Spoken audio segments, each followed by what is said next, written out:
Still cycling up. There we go. We are now recording. All right, and I do have 6:45, it looks like, so we will come to order. Mrs. Petke, if you could call the roll, please.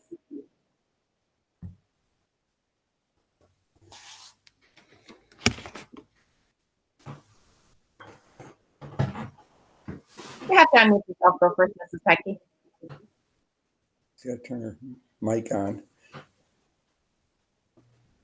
How about we try that? There we go. Da-da-da.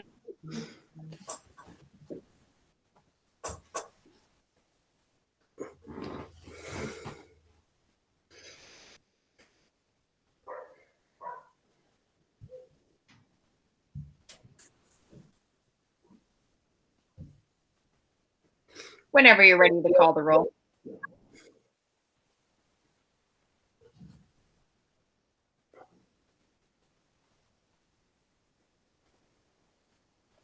Is her screen freezing up?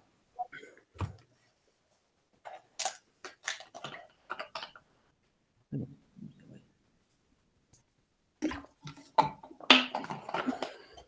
you good to go, Bobby Joe?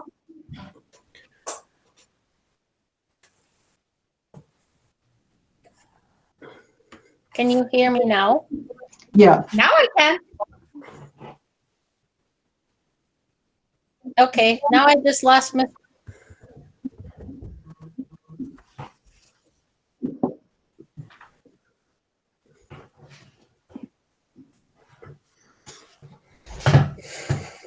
We lost Mr. Holman. Okay, what about Mr. Seeger? I'm here.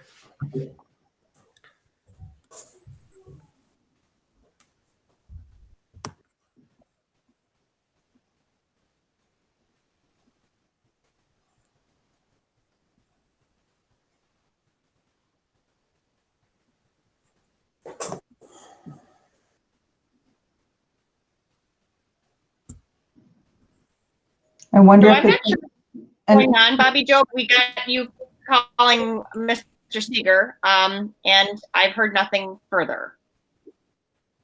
Okay, I haven't heard anything. Okay, Mr. Seeger's here. I heard him say he was here.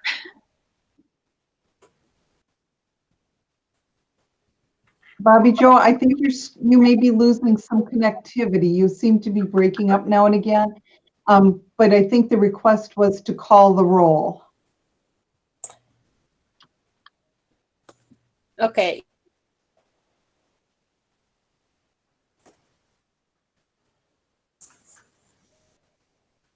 Mr. Holman, Mrs. Petke here, Mr. Johnson, Here. Mrs. Johnson, Here.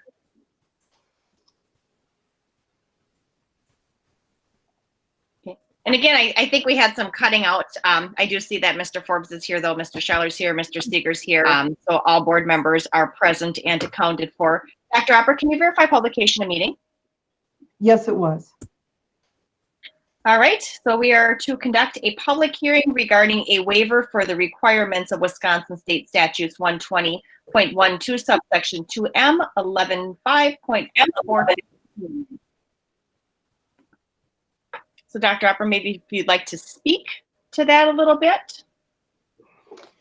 Yes, whenever we ask for a waiver from one of the DPI requirements, we are to have a public hearing, and then there's a form to sign off that when we have the public hearing, and to ensure that we address any public concerns on the issue. So educator effectiveness is the only thing we're asking for a waiver on.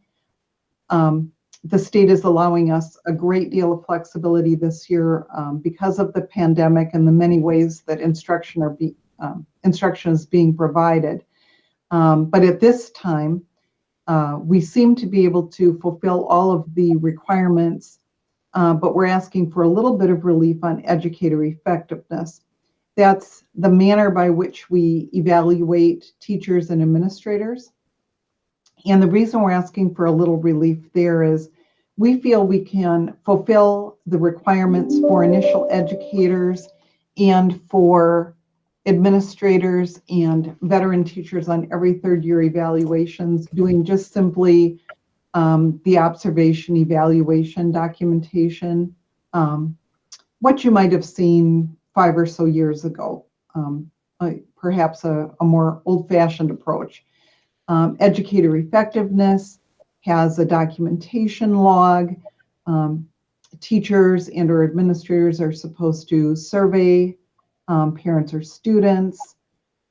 There's a component for setting school or student level goals. So it's really quite an extensive process. And given all the added responsibilities of synchronous instruction at this point, this is one way I think we could still meet the intent of the evaluation state expectation without putting undue extra responsibilities on our staff at this point in time.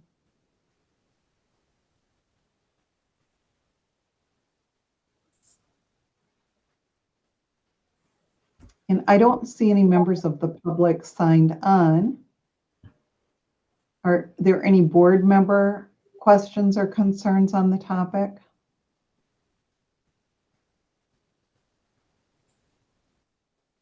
So seeing they're giving you a lot of latitude, do you even really need to ask for this, or is it? Yes, it's required by law to ask for it. Let me.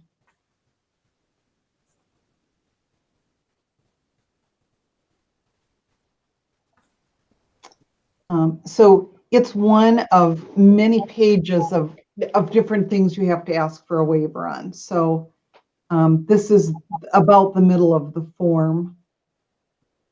And it's the only checkbox I filled in, but that's the one we're asking for. So under personnel evaluation, you'll notice I didn't check that one. We believe that we can fulfill that requirement using a much more simplified method.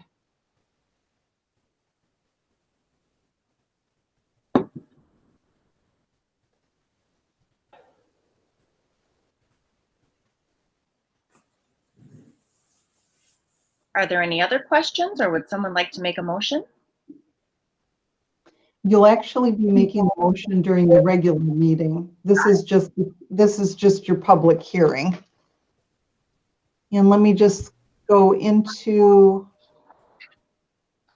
the list of people attending and make sure there isn't anyone from the public on.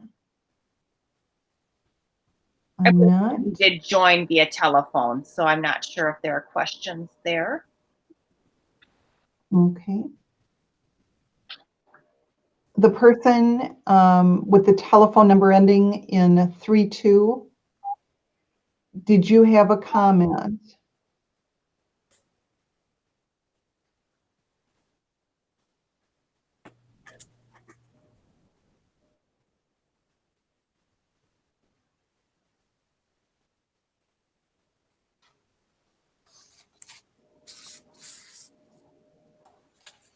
There's nothing written in the chat box, and I don't know who phone number 32 is. So Mr. Covarrubias says *6 to unmute yourself.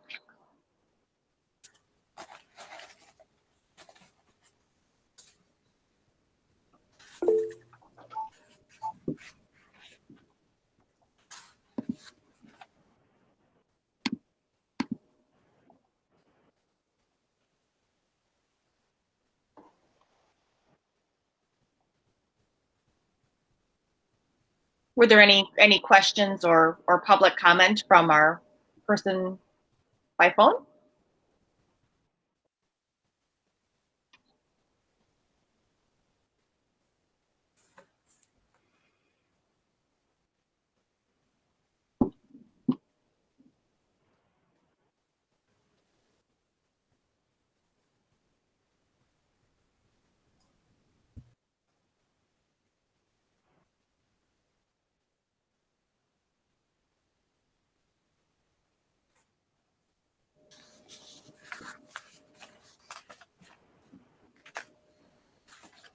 And do we need to allow, if there is no public comment, do we need to allow the full 15 minutes to elapse, Dr. Opper, or are we? No, you just have to have given an opportunity for the public to offer feedback. So then later you'll see this as an action item under new business to approve to submit the waiver. And then this is among the documents that you would be signing, President Johnson. Sure.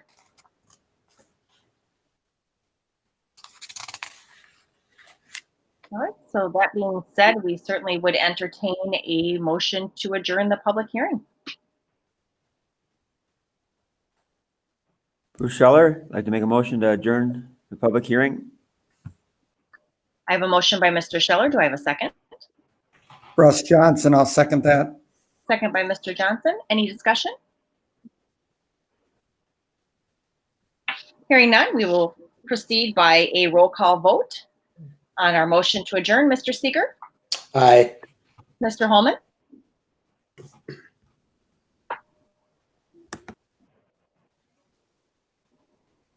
gotta unmute yourself, Mr. Holman.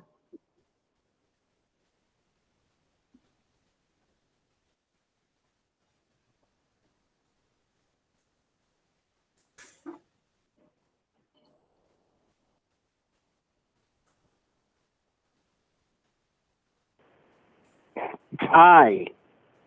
Thank you.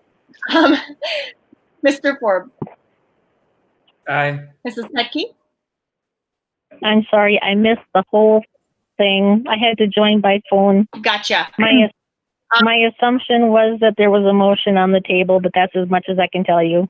Yes, ma'am. It is a motion to adjourn because there was no comment on our public hearing. Okay, aye. Mr. Johnson? Aye. And it is an aye from Mrs. Johnson as well. So motion to adjourn the public hearing carries at 6:57 p.m. So you will need to log out of this meeting and into the actual regular meeting then. So I'll see you there in a moment. Somebody-